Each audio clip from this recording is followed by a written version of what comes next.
দেওদানবের অনিষ্ট থেকে আল্লাহ রাব্বুল আলামিন আপনাকে হেফাজত করবেন এবং আল্লাহ রাব্বুল আলামিন আপনাকে নিরাপত্তার চাদরে আগলে রাখবেন।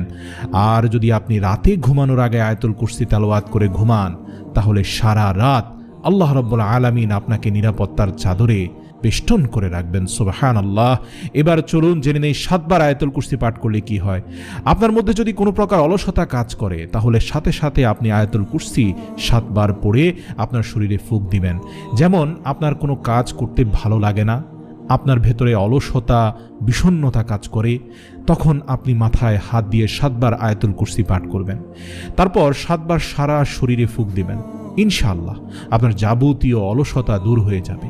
এছাড়া যদি আপনার ছেলে মেয়ে আপনার কথা না শুনে ভীষণ দুষ্টামি করে বা কোনো খারাপ আচরণ করে, বেয়াদবিমূলক কাজ করে, তাহলে আপনি তাদের মাথায় হাত দিয়ে 7 বার আয়াতুল কুরসি তেলাওয়াত করে তার সারা শরীরে ফুঁক দিবেন। ইনশাআল্লাহ